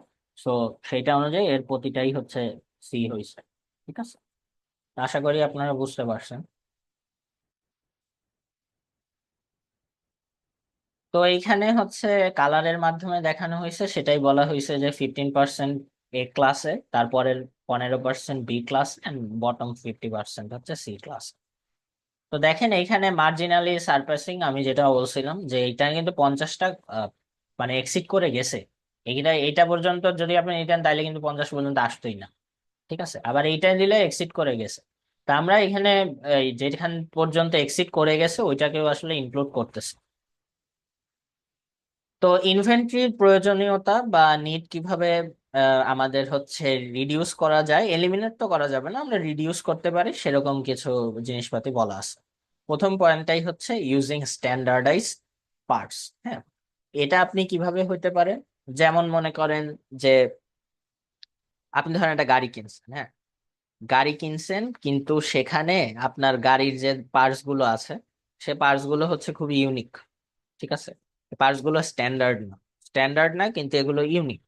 তো ইউনিক পার্টস গুলো হচ্ছে কি মার্কেটে যেই ধরনের আপনার ধরেন যে খুব বেশি চলাচল আছে এমন পার্টস না হওয়ার কারণে, ইউনিক পার্টস হওয়ার কারণে আপনাকে দেখা গেছে যে গাড়ি কেনার সময় বেশ কিছু পার্টস সেগুলো কিনেও আপনাকে সাথে রাখা লাগলো, এই কারণে যে আপনার ধরেন যে ওই বেল্ট নষ্ট হয়ে গেছে, ইঞ্জিন বেল্ট নষ্ট হয়ে গেছে। কিন্তু ইঞ্জিন বেল্ট এইটা এমন ম্যাটেরিয়ালের ইঞ্জিন বেল্ট যেই ম্যাটেরিয়ালের ইঞ্জিন বেল্ট বাজারে নাই। তো সেইটার কারণে আপনাকে হচ্ছে স্ট্যান্ডার্ড পার্টস না হওয়ার কারণে আপনাকে দেখা গেল যে কিছু ইঞ্জিন বেল্ট কিনে রেখে দিতে হয়েছে আপনাকে জাস্ট ওই গাড়ি কেনার সময়। সেটা হচ্ছে ওই স্ট্যান্ডার্ড পার্টস না হওয়ার কারণে। এখন যদি স্ট্যান্ডার্ড পার্টস হতো তাহলে তো আপনার আর ওই ইনভেন্টরিটা ক্যারি করার দরকার ছিল না।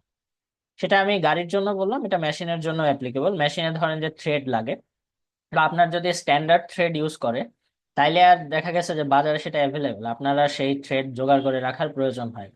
কিন্তু যদি স্ট্যান্ডার্ড থ্রেড ইউজ না করে তাহলে তখন দেখা যাচ্ছে যে আপনাকে এক্সট্রা থ্রেড এনে রেখে দিতে হয়েছে, কারণ ব্রেকডাউন হইলে ওই থ্রেডটা আপনি বাজারে পাবেন না। সেটার কারণে আপনাকে ওই স্পেশাল প্রকৃতির থ্রেড ওটা এনে রেখে দিতে হয়েছে। তারপরে হচ্ছে improving the forecasting of demand. আমরা আগেই বলেছিলাম যে ভবিষ্যতে কি লাগবে বা না লাগবে সেটা তো আমরা ফোরকাস্টের মাধ্যমে জানি। মানে আমরা এখানে জাস্ট হচ্ছে আপনার অ্যান্টিসিপেশন করছি একটা, রাইট? এখন যদি ফোরকাস্টের অ্যাকুরেসি ভালো হয় তাহলে আপনি এক্স্যাক্টলি জানেন যে আপনার আসলে এতগুলোই লাগবে। তখন তো আপনার আর আসলে এক্সট্রা বানিয়ে রাখার কোনো দরকার হবে না, যে আপনি কনফিডেন্ট যে আপনার এতগুলোই লাগবে। ঠিক আছে, তা আপনি যত বেশি কনফিডেন্ট হবেন তত বেশি আপনি আপনার মানে ডিসিশন নেওয়া আপনার জন্য সহজ হবে, এবং তত কম আপনাকে ইনভেন্টরি রাখতে হবে, কারণ আপনি প্রায় একটা কনফিডেন্স এর সাথে জানেন যে এতগুলো লাগবে, তখন খুবই কম আপনি ইনভেন্টরি ক্যারি করবেন। হ্যাঁ, তারপরে হচ্ছে প্রিভেন্টিভ মেইনটেনেন্স করা ইকুইপমেন্ট গুলো আর মেশিন গুলো। প্রিভেন্টিভ মেইনটেনেন্স বলতে কি আপনি হচ্ছে এই আপনি ফেইলরটা অ্যান্টিসিপেট করে আগে থেকেই মেশিনটাকে আপনি সেই অনুযায়ী ধরেন মেনটেনেন্স করলেন, ওভারহল করলেন, ঠিক আছে? এইটা করা মানে আপনি বসে থাকলেন না যে গাড়ি গাড়ির কথাই যদি চিন্তা করেন যে আপনি ধরেন বসে থাকলেন না যে যতদিন না পর্যন্ত গাড়ি বন্ধ হয়ে যাবে ততদিন না পর্যন্ত আমি ব্রেক অয়েল দিব না, যতদিন না পর্যন্ত ব্রেক ফেল না করবে আমি ব্রেক অয়েল দিব না। তো তাতে যেটা হবে যে আপনি যদি আগে থেকে জেনে রাখতেন যে আমি এতদিন পর পর আমি ব্রেক অয়েল দিই, তো তখন দেখা গেছে যে আপনি অতদিন পর পর যদি ব্রেক অয়েল দিতেন তাহলে ওই গাড়ি হঠাৎ করে বন্ধও হইতো না, তারপরে দেখা গেল মানে ব্রেক কাজ করবে না এরকমও হইতো না, এবং আরো বিভিন্ন অ্যাসোসিয়েটেড প্রবলেম হইতে পারে, সেটার জন্য সেটা হইতো না। তো সেইটার কারণে আপনাকে ইকুইপমেন্ট বা মেশিনের জন্য প্রিভেন্টিভ মেনটেনেন্স নিতে হবে রাদার দেন কারেক্টিভ মেনটেনেন্স, মানে নষ্ট হওয়ার পরে আপনি মেনটেনেন্স না করে আগে থেকে আপনি ফেইলিওর হতে পারে এটা অ্যান্টিসিপেট করে আপনি যদি মেশিন পত্রকে সেই অনুযায়ী ট্রিট করেন তাহলে দেখা গেছে যে আপনার ইনভেন্টরি ক্যারি করার দরকার কম হবে, কারণ মেশিন ব্রেকডাউন এর প্রবাবিলিটি যদি কমে যায় তো মেশিন ব্রেকডাউন এর জন্য আপনি যেই পরিমাণে এক্সট্রা বানিয়ে রাখতেন সেটাও আপনার রাখতে হবে না আর। তো ওইটাই। আরেকটা বলা আছে reducing supplier delivery lead Times and increasing delivery reliability. ঠিক আছে, supplier delivery lead time reduce করা মানে কি, যে আগে ধরেন সাপ্লায়ার থেকে আপনার পর্যন্ত র মেটেরিয়ালস আসতে 4 দিন লাগতো, সেটাকে 2 দিনে নামিয়ে আনা। আর ডেলিভারি রিলায়েবিলিটি কি, ডেলিভারি রিলায়েবিলিটি বলতে আপনি ধরেন আগে এমন ট্রাক কোম্পানি ইউজ করতেন যাদের ড্রাইভাররা খুব ইনএফিশিয়েন্ট, খুবই জার্নি টার্নিতে অ্যাক্সিডেন্ট অ্যাক্সিডেন্ট করতো। এখন ধরেন এমন ট্রাক কোম্পানি ইউজ করেন যারা অ্যাক্সিডেন্ট অ্যাক্সিডেন্ট কম করে।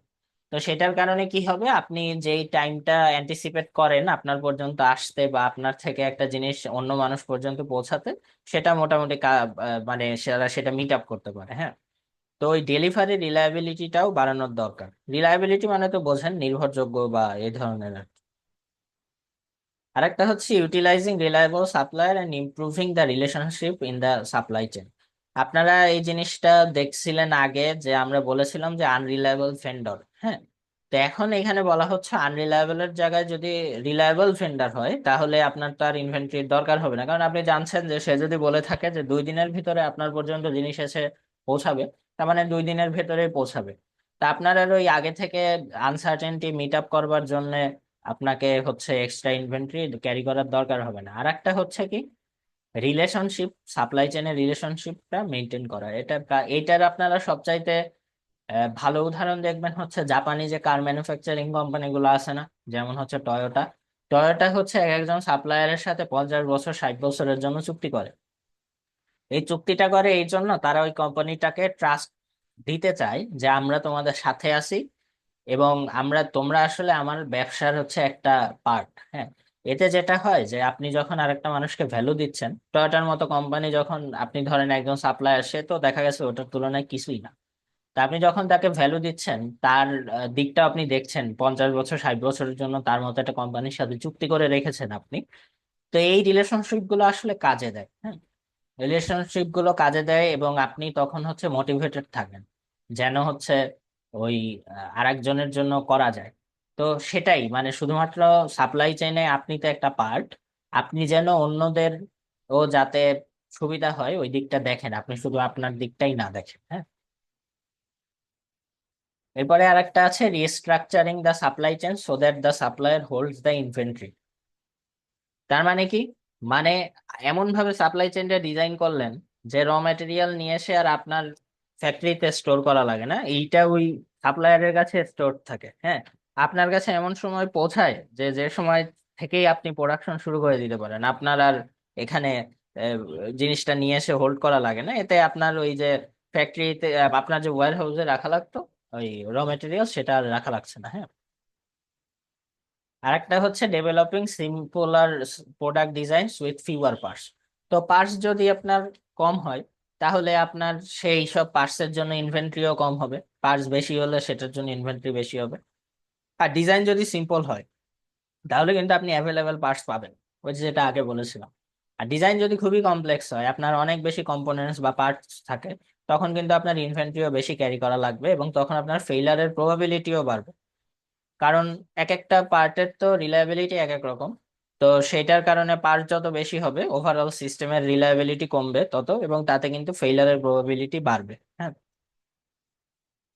আর একটা হচ্ছে reducing production lead time by using more efficient manufacturing method. তো প্রোডাকশন লিড টাইম কমায় আনা যায় কি, যদি আপনি আরো এফিশিয়েন্ট ম্যানুফ্যাকচারিং মেথড গুলো ইউজ করেন। এটা তো বুঝতে পারছেন, এটা সেলফ এক্সপ্লানেটরি।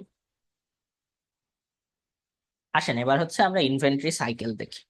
তো আমাদের এখানে ডান সাইডে দেখেন বেশ কিছু ইনফরমেশন দেওয়া আছে। আমরা সেগুলো দেখি। প্রথমে আমাদেরকে বলা আছে যে আমাদের যে অর্ডার সাইজ সেটা হচ্ছে 350 ইউনিট, মানে আমরা একবার অর্ডার করলে আমাদেরকে একসাথে 350 ইউনিট সাপ্লাই দেওয়া হয়। আমাদের প্রতিদিন 50টা ইউনিট করে খরচ হয়, আমাদের লিড টাইম 2 দিন, মানে সাপ্লায়ার থেকে আমার পর্যন্ত আসতে 2 দিন লাগে। আর এইটা কিভাবে আসছে রিঅর্ডার পয়েন্ট, এই এই জায়গাটাতে আমি পরে আসতেছি, এই পুরো জিনিসটাতে পরে আসতেছি। হ্যাঁ, আগে এইটুকু দেখেন। তো আপনি যখন হচ্ছে এই সাইডে আসেন, এই যে এই গ্রাফটার এই পয়েন্টে যান, ঠিক আছে, এই পয়েন্টে আসেন। তো আপনি যখন 350টা সাপ্লাই হইলো আপনার হাতে, তখন কিন্তু আপনি সরাসরি এই যে এই পয়েন্টে থাকলেন, এইটা হচ্ছে 350। ওই 350টা আপনি প্রতিদিন 50টা করে খরচ করেন, তার মানে আস্তে আস্তে কমতে কমতে কমতে কমতে কমতে কমতে এইটা, এই যে দেখেন এইখানে আইসে এটা কিন্তু জিরো হয়ে যায় 7 নাম্বার দিন। এটা কিন্তু জিরো। তো এই এই কার্ভটা তো বুঝছেন যে এই স্ট্রেট লাইনটা কিভাবে আসে। এটা স্ট্রেট লাইন কেন সেটাও বুঝছেন, কারণ এই যে এটার স্লোপ কিন্তু কনস্ট্যান্ট। এই যে 50 ইউনিটস পার ডে, তাই না? তার মানে কি প্রতিদিন প্রতি ইয়াতে 50টা 50টা করে কমতেছে, প্রতিদিনে 50টা 50টা করে কমতেছে, এইটাই আর কি। এই লাইনটা কিভাবে আসছে এটা তো মনে করেন, আমি ধরে নিলাম আপনার বুঝতে পারছেন। এরপরে দেখেন আমাদেরকে বলা হয়েছে লিড টাইম 2 দিন। তার মানে কি আপনি যদি অর্ডার দেন আপনার পর্যন্ত আসতে 2 দিন সময় লাগবে। তা আপনি যদি এই পয়েন্টে অর্ডার দেন, তার মানে 7 থেকে আপনার যে 9 নাম্বার দিন, 9 নাম্বার দিনে আইসে আপনি আবার সবকিছু ফিল আপ হয়ে আপনার এইখানে 350 পর্যন্ত উঠে যাবে, রাইট? তো তাইলে এই যে মাঝখানে যে 2 দিন গেল, এই 2 দিন তো আপনি কোনো কিছু করতে পারলেন না, রাইট? তার মানে কি ওই 2 দিন আপনার লস হইলো না? হ্যাঁ, তার মানে কি এই একবারে শেষ হওয়ার পরে আইসে আপনি এখানে অর্ডার দিলে আপনার প্রতি সময় 2 দিন করে করে লস হবে, সেটা করা যাবে না। তো সেটা যাতে না করতে হয়, তার জন্য আপনাকে কি করতে হবে, এই যে এইদিকেই, এই যে এখানেই 2 দিন আগে থেকে আপনি অর্ডার দিয়ে রেখে দিবেন। ঠিক আছে, যে আমার তো আসতে 2 দিন লাগবে, আমার শেষ হইতে আর 2 দিন বাকি আছে, সুতরাং ওই 2 দিন আগে আপনি অর্ডার দিয়ে বসে থাকলেন। তো যখন 2 দিন আগে আপনি অর্ডার দিলেন, তখন আপনার হাতে আসলে কতটা আছে, আপনি তো 350টা নিছিলেন, আপনি 350টা নিয়ে শুরু করছিলেন, এবং 5 দিন আপনি শেষ করে ফেলছেন। 5 দিনে প্রতিদিন যদি 50টা করে শেষ করে থাকেন, তার মানে আপনার হাতে এখন আছে কয়টা, 100টা আছে না? তো এই যে দেখেন, সেইটাই হচ্ছে রিঅর্ডার পয়েন্ট, 100টা ইউনিট, মানে 2 দিনের সাপ্লাই আপনার হাতে আছে। ঠিক আছে। আর লিড টাইম মানে তো বুঝছেন, এই যে দেখেন 5 থেকে 7-এর ডিফারেন্স হচ্ছে 2 দিন, 2। ওইটাই হচ্ছে এই যে এখানে লিড টাইম দেখবেন। তো এটা এইভাবেই আসছে। ঠিক আছে, আশা করি আপনারা এই গ্রাফটা বুঝতে পারছেন সবাই। তো এই যে যখন হচ্ছে আবারও 7 দিন থেকে তো নতুন সাইকেল শুরু হইলো, তো এই 7 দিন থেকে 5 দিন যাওয়ার পরে 12 নাম্বার দিনে কিন্তু আপনাকে আবার রিঅর্ডার করতে হবে, রাইট? এবং তারপরে 14 নাম্বার দিনে সেই রিঅর্ডার কোয়ান্টিটিটা আপনার কাছে সাপ্লাই হবে। তখন আবার দেখবেন যে একসাথে আবার এই যে এই পয়েন্টে যে এটা কিন্তু 350 হয়ে গেছে। বুঝতে পারছেন আশা করি। তারপরে ওই গ্রাজুয়ালি আবার ডিক্রিজ করবে এই।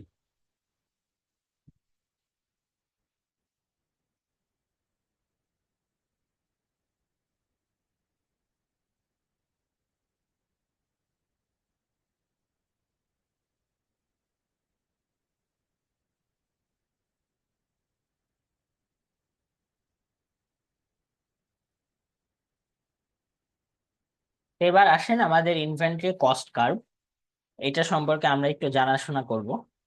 তো এইটা জানাশোনা করার আগে আপনি হচ্ছে এখানে এ, এই যে ডানে আপনার বেশ কিছু পরিচয় দেওয়া আছে বিভিন্ন নোটেশনের। যেমন কিউ এর জন্য বলা আছে, কিউ মানে অর্ডার কোয়ান্টিটি। হ্যাঁ, অর্ডার কোয়ান্টিটি মানে হচ্ছে আপনি যে একবারে অর্ডার করলেন, এক অর্ডারে আপনি কত পিস জিনিস পান, সেটাই হচ্ছে অর্ডার কোয়ান্টিটি। এরপরে হচ্ছে এইচ এ বলা হচ্ছে হোল্ডিং কস্ট। হোল্ডিং কস্ট মানে কি আপনি তো দেখছিলেন আগে, ক্যারিং কস্ট বা হোল্ডিং কস্ট মানে হচ্ছে একটা জিনিস যদি আপনাকে নিজের কাছে রেখে দিতে হয়, সেটা যেমন ওই যে বলছিলাম যে ওয়ার হাউসে যদি আপনাকে জিনিস রেখে দিতে হয়, সেটার জন্য ইন্স্যুরেন্স করানো লাগতে পারে, সেটার জন্য স্পেশাল সিস্টেম যেমন বরফ নিয়ে আসা বা এই ধরনের, এটার জন্য তো কস্ট আছে, তো এটাই হচ্ছে হোল্ডিং কস্ট। আর ডি হচ্ছে ডিমান্ড পার ইয়ার, মানে এটা হচ্ছে অ্যানুয়াল ডিমান্ড, বুঝছেন তো। আর অর্ডারিং কস্ট মানে কি, সেটা আমরা বলছিলাম যে অর্ডারের জন্য যে কস্টটা খরচ হয় সেটাই হচ্ছে অর্ডারিং কস্ট। হ্যাঁ, যেমন হচ্ছে আপনার পর্যন্ত জিনিসটা পৌঁছানোর জন্য যে কস্ট, সেটা অর্ডারিং কস্ট। তারপরে হচ্ছে ওই যে বলছিলাম ফোন করতে হয়, ওটাও অর্ডারিং কস্ট। বা আপনি ধরেন আপনাদের একটা আলাদা সিস্টেম আছে, যে সিস্টেমে আপনারা একজন আরেকজনকে অর্ডার দিয়ে থাকেন, একটা সফটওয়্যার করছেন, সফটওয়্যারটার যে কস্ট সেটাও অর্ডারিং কস্টের মধ্যে পড়ে। হ্যাঁ, তো এবার হচ্ছে আমরা বেশ কিছু ইকুয়েশন দেখব। আহ, প্রথমেই আসেন, এই যে এখানে আহ, এবার আসেন আমরা, এই যে দেখেন এখানে হচ্ছে প্রথমে হোল্ডিং কস্ট বলা আছে, ঠিক আছে। এই যে দেখেন হোল্ডিং কস্ট, তো এইচ মানে তো আমরা দেখছিলাম যে ইউনিটের জন্য হোল্ডিং কস্ট কত, সেটা মানে পার ইউনিটের জন্য অ্যানুয়াল হোল্ডিং কস্ট কত, সেটা হচ্ছে এইচ। এই এইচ এইচ কি সেটা তো আপনারা দেখছেন আগে, এইচ। কিন্তু আপনারা এই কিউ/2 হয়তো বুঝতে পারেন নাই, ঠিক আছে। এইটা আমরা বোঝার জন্য একটু আগের ইয়েতে ফিরে যাব। এই যে এটাতে ফিরে আসছে, এবার দেখেন। এবার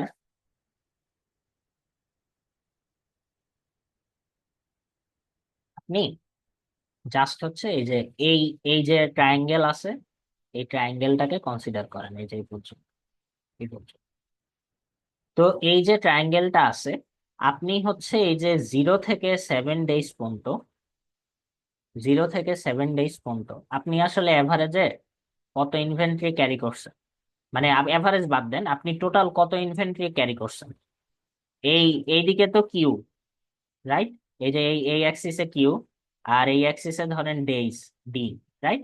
তা আপনি ইনভেন্টরি ক্যারি করছেন কি, এই দুই অ্যাক্সিসে যা আছে সেটার গুণফল না। তার মানে কি, এই যে আপনার যে এই যে ট্রায়াঙ্গেলটা তৈরি হয়েছে, এই ট্রায়াঙ্গেলটার সমান জিনিসই তো আপনি আসলে ইনভেন্টরি হিসেবে ক্যারি করছেন। তো ট্রায়াঙ্গেলের এরিয়া কি জানি, আমরা আমরা জানি যে এরিয়া হচ্ছে হাফ ইন্টু হাফ ইন্টু ভূমি, ভূমি, ভূমি হচ্ছে কি এখানে ডেইজ, রাইট, ডেইজ না, এই যে ডি, ডি মানে তো ডেইজ। তো এই ডেইজ এর জন্য, এই প্রথম ট্রায়াঙ্গেলের জন্য ইয়ে কত, এটা হচ্ছে ডেইজ হচ্ছে 7, রাইট। আর উচ্চতা কত, এই যে আমরা বলছিলাম যে একবারে যদি আপনি ইয়ে দেন তাহলে কত হয়, 350 ইউনিট হয়, রাইট, এটা হয়। তো এই এই পরিমাণ ইনফেন্ট্রি আমি 7 দিনে ক্যারি করছি, তাইলে এভারেজে আমি কত ইনফেন্ট্রি ক্যারি করছি, Q×7 না। এবার তো বুঝতে পারছেন, রাইট। মানে এভারেজ ধরেন যে এটা হচ্ছে কিউ এভারেজ, মানে হচ্ছে আমি এভারেজে কত কাউন্ট করছি, প্রতিদিন হচ্ছে কত ইনভেন্টরি ক্যারি করছি। 7 দিন ধরে তো আমি এই যে এই টোটালটা ক্যারি করছি, রাইট। এই যে টোটালটা, এই যে এই যে টোটালটা, এটা তো আমি 7 দিন জুড়ে ক্যারি করছি, রাইট। কারণ হচ্ছে কি, এইটাই তো হচ্ছে ওই এরিয়াটা, এই যে এখানে যে এরিয়া, এটাই তো হচ্ছে সেই এরিয়াটা, রাইট। তো এটা যদি আমি 7 দিন জুড়ে ক্যারি করে থাকি, তাইলে একদিনে কত ক্যারি করছি সেটা তো আমি এখান থেকে এভারেজ করতে পারবো। তো এভারেজ করতে গেলে কি করা লাগবে, আমি যদি ধরেন যে কিউ এভারেজ করতে যাই, এভারেজ করতে যাই, তাহলে কি হবে, এই যে আমার যে এরিয়াটা আছে সেটাকে নাম্বার অফ ডেজ দিয়ে ভাগ দেওয়া লাগবে না, তাই তো, নাম্বার অফ ডেজ দিয়ে ভাগ দেওয়া লাগবে না। তো সেইটাই যদি আপনি ভাগ দেন, উপরে ছিল কি 1/2 × 7 × 350, আর নিচে হচ্ছে বাই নাম্বার অফ ডেইজ হচ্ছে 7, 7 7 কাটাকাটি, তাহলে দেখবেন যে অ্যান্সার আসছে 1/2 × 350, রাইট। 350টা কি আমাদের হচ্ছে অর্ডার সাইজ ছিল না, এটা হচ্ছে কিউ।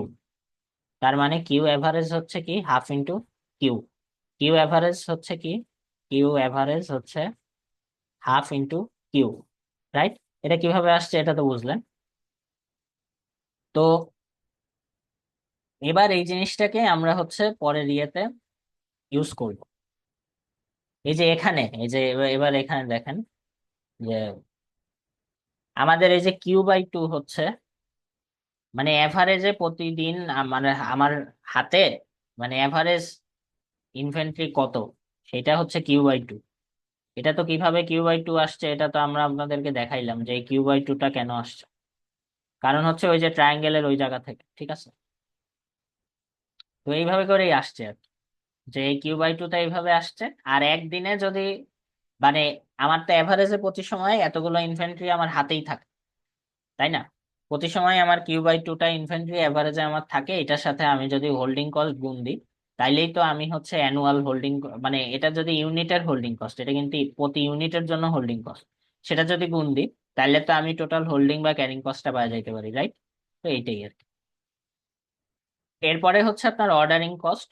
অর্ডার হচ্ছে আপনি কতগুলো অর্ডার করবেন, সেটা ডিপেন্ড করতেছে কিসের উপরে। আপনি আপনার অ্যানুয়াল ডিমান্ড হচ্ছে ডি, তার মানে আপনার নাম্বার অফ অর্ডার্স কতগুলো হবে, সেটা আপনি কিভাবে বের করতে পারবেন। যদি আপনার ডিমান্ড ডি হয়, আর সেইটাকে যদি প্রতি অর্ডারে আপনি কিউটা করে কোয়ান্টিটি পাই থাকেন, তাহলে ভাগ দিলেই তো আপনি নাম্বার অফ অর্ডার্স পেয়ে যাবেন, রাইট? তো সেটাই হচ্ছে এখানে নাম্বার অফ অর্ডার দেয়া হয়েছে। এই যে এইটা ডি/কিউ কিভাবে আসছে সেটা তো বুঝছেন না। আর প্রতিটা অর্ডারের জন্য অর্ডারিং কস্ট হচ্ছে এস, ঠিক আছে। তো এই দুইটাকে যদি আপনি মাল্টিপ্লাই করেন, তাহলে আপনি টোটাল অর্ডারিং কস্ট যেটা অ্যানুয়াল সেটা পাই যাবেন। এরপরে আছে টোটাল কস্ট। টোটাল কস্ট কি? এই যে আপনার যে হোল্ডিং কস্ট আছে আর আপনার যে অর্ডারিং কস্ট আছে, এই দুইটা কস্টের যোগফল। তো এবার কিভাবে টোটাল কস্ট আসছে এটা তো বুঝতে পারছি। তো এবার কিউ/2 এই ইকুয়েশনটা দেখেন। এই ইকুয়েশনটা তো বোঝাই যাচ্ছে এটা হচ্ছে স্ট্রেট লাইনের ইকুয়েশন। আমাদের এই অ্যাক্সিসে আছে কিউ, আর এই অ্যাক্সিসে আছে হচ্ছে কস্ট। এটা তো দেখছেন যে এখানে কস্ট আছে, দেখানোই হয়েছে।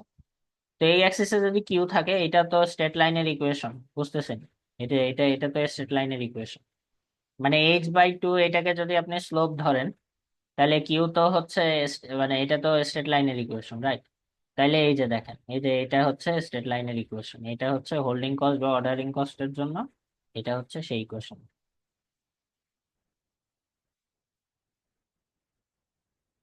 এবার আসেন, এই যে আমার হোল্ডিং কস্টের জন্য যে স্ট্রেট লাইনের ইকুয়েশন এটা তো বুঝছেন। এবার অর্ডারিং কস্টের জন্য আসেন, ঠিক আছে। এই যে অর্ডারিং কস্ট দেখেন, অর্ডারিং কস্টের ইকুয়েশনটা আসলে কি দাঁড়াচ্ছে তাহলে? D/DS × 1/Q, ঠিক আছে। তো 1/X এর কার্ভ আপনারা দেখছেন না, এই যে এরকম হয় 1/X এর জন্য গ্রাফ। তো এই এই গ্রাফটাও হচ্ছে ওইভাবে করেই আসছে। তো এই ওইখানে কোনো ইয়ে ছিল না, এই যে এটার সাথে ডিএসটা হচ্ছে গুণ অবস্থায় আছে। তো এইখানেও দেখেন আপনি এই যে অর্ডারিং কস্টের কার্ভটা আপনি দেখতে পাইতেছেন যে কিভাবে আসছে, এবং এটা শেপ কেন এরকম সেটাও আপনি বুঝতে পারছেন, রাইট? তো এবার দেখেন এই দুইটা কার্ভকে যদি জোড়া দেওয়া হয়, তাহলে এরকম একটা টোটাল কস্ট কার্ভ পাওয়া যায়, তাই না? টোটাল কস্ট কার্ভ মানে হচ্ছে এই যে এই কার্ভটা, এটা ধরেন কার্ভ 1, আর এটা ধরেন কার্ভ 2। এই দুইটা কার্ভকে জোড়া দিয়ে যে কার্ভটা পাওয়া যায়, সেটা হচ্ছে টোটাল কস্ট কার্ভ। এবং এই কস্ট কার্ভের দেখেন যে একটা পয়েন্ট আছে যেখানে মিনিমাম টোটাল কস্ট পাওয়া যায়। মানে এই পয়েন্টে কিন্তু, এই পয়েন্টটাই হচ্ছে লোয়েস্ট পয়েন্ট এই কার্ভটা, রাইট? বাকি পয়েন্টগুলো দেখেন এই পয়েন্ট হচ্ছে উপরে আছে, তার মানে কি এটাই লোয়েস্ট পয়েন্ট। এই যে লোয়েস্ট পয়েন্টটা আছে, এইখানে আমরা মিনিমাম টোটাল কস্ট পাইতে পারতেছি। আর যেই কোয়ান্টিটির জন্য মিনিমাল টোটাল কস্ট পাচ্ছি আমরা আমরা সেটাকে বলতেছি কি? অপটিমাল অর্ডার কোয়ান্টিটি, বা হচ্ছে কিউ স্টার। এটা সম্পর্কে আপনারা পরে আরো দেখবেন। তো আমি জাস্ট হচ্ছে কিভাবে কার্ভ থেকে আপনি জিনিসটা বোঝা যায় সেটা দেখাই দিলাম, হ্যাঁ। তো এবার আসেন, এই যে এখন কিন্তু সেটাই দেয়া হয়েছে, ওই যে এখানে সেট আপ কস্ট বলছে, বাট আপনাদেরকে কিন্তু মূল গ্রাফে সেট আপ কস্ট না, আপনাদেরকে কি দেখানো হয়েছে বলেন তো? আপনাদেরকে অর্ডারিং কস্ট দেখানো হয়েছে, এবং যখন পড়ানো হচ্ছিল তখন কিন্তু বলা হয়েছে যে সেট আপ কস্ট আর অর্ডারিং কস্ট হচ্ছে অ্যানালোগাস, মানে একই টাইপ। হ্যাঁ।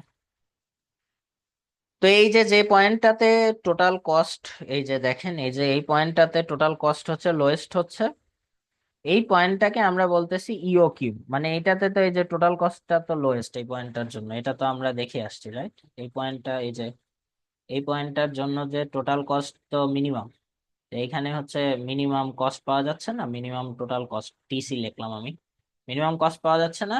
এবং এটার জন্য আমরা কি পাচ্ছিলাম, একটা অপটিমাল অর্ডার কোয়ান্টিটিও পাচ্ছিলাম, অপটিমাল অর্ডার কোয়ান্টিটি পাচ্ছিলাম না। এই যে এটা যদি এই যে এই লাইনটা বাড়ায় নিচ পর্যন্ত নিয়ে যাই, তাহলে এখানে একটা ভ্যালু পাচ্ছিলাম।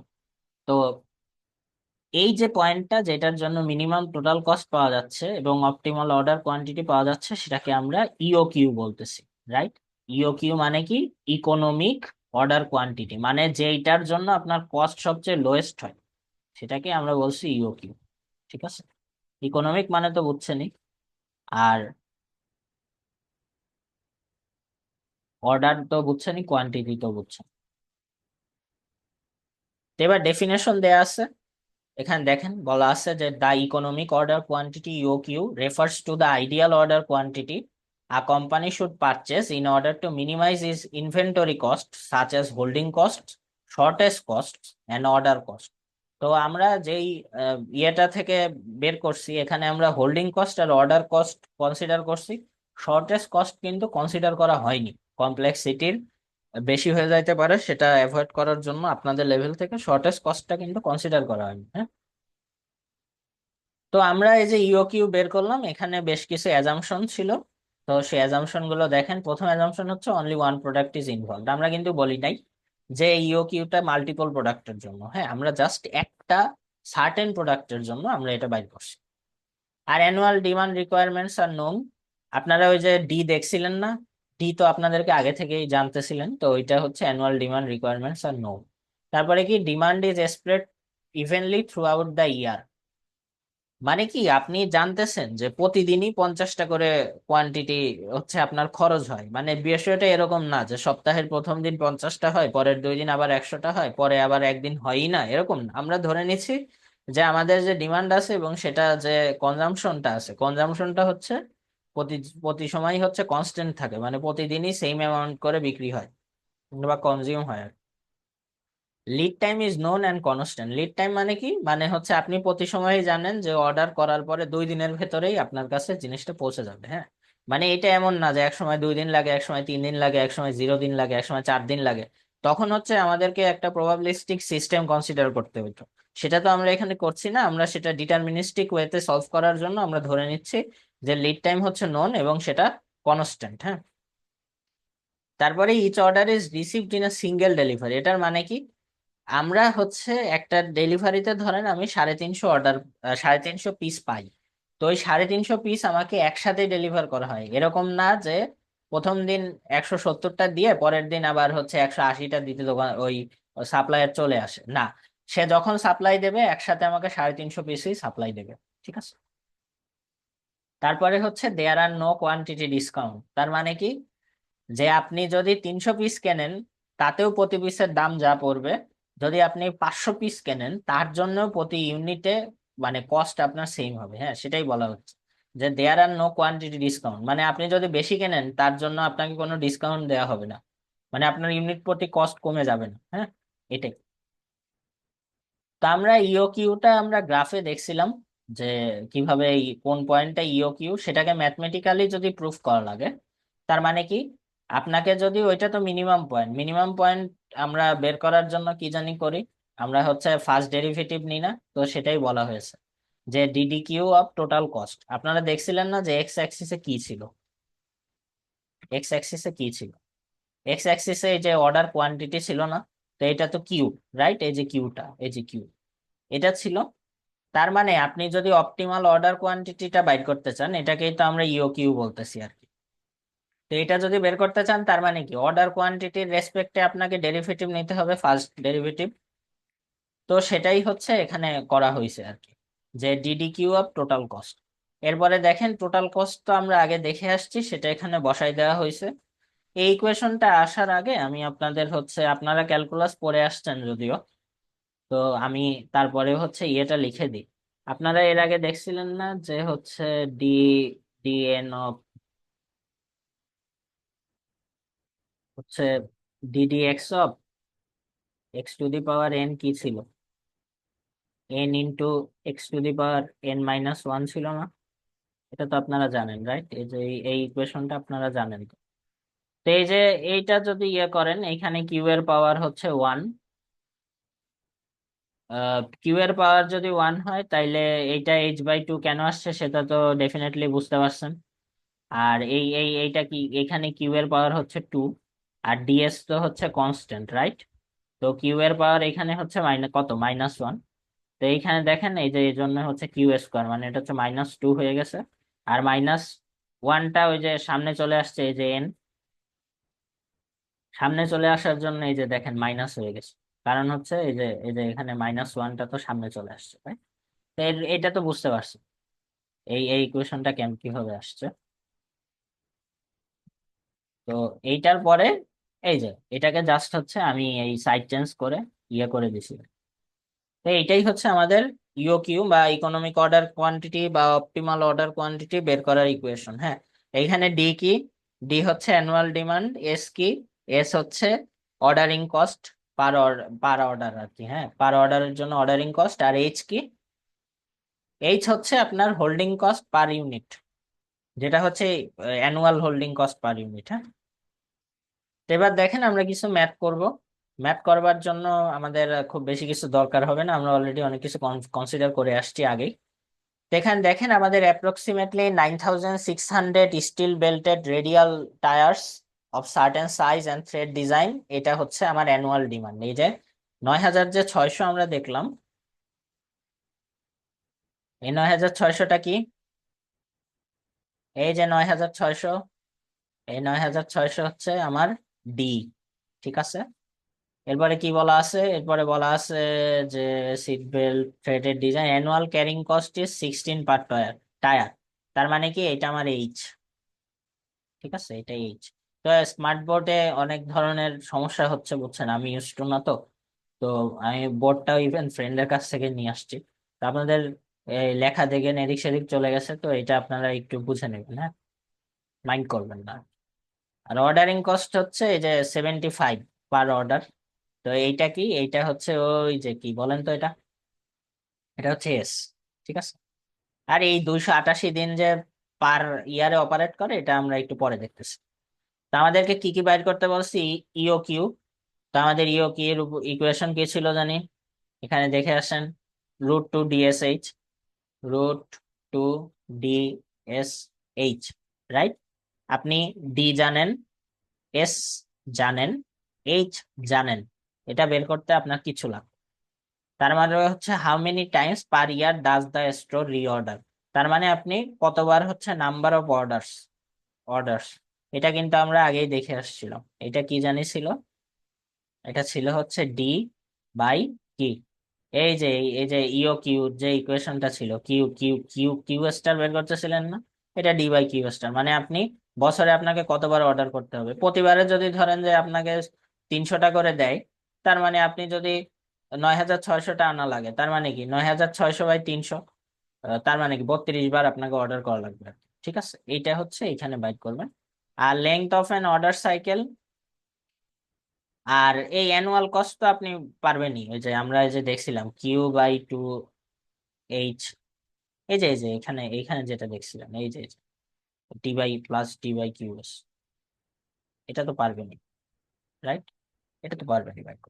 সো এখানে আপনার জাস্ট নতুন যে জিনিসটা লাগবে সেটা হচ্ছে অর্ডার সাইকেল, এটা আমরা দেখতেছি। হ্যাঁ, তো আমি সবকিছু মুছে দিই।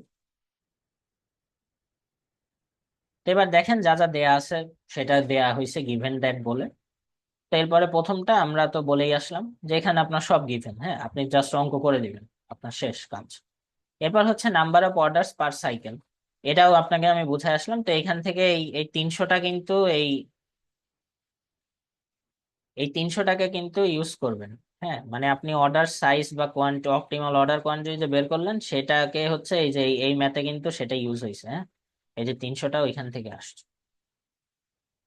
তারপরে সিতে দেখেন লেংথ অফ অর্ডার সাইকেল। হ্যাঁ, লেংথ অফ অর্ডার সাইকেল মানে কি?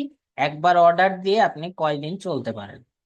তো আপনি কি দেখছিলেন না যে আপনাকে এখানে বলা হয়েছিল ফ্যাক্টরিটা বছরে, মানে ফ্যাক্টরি না, আপনি হচ্ছে ডিস্ট্রিবিউটর অপারেটস 288 ডেজ আ ইয়ার। তার মানে কি আপনি হচ্ছে 288 দিনেই তো, 288 দিন চলার জন্যই তো আপনাকে 32 বার অর্ডার দিতে হচ্ছে, রাইট? তার মানে একবার অর্ডারে আপনি কয়দিন চলতে পারতেছেন? 288/32 না? বুঝতে পারছেন? 288/32 হইলে মনে হয় অ্যান্সার 32, 9, 9 × 8, হ্যাঁ, 9 দিন।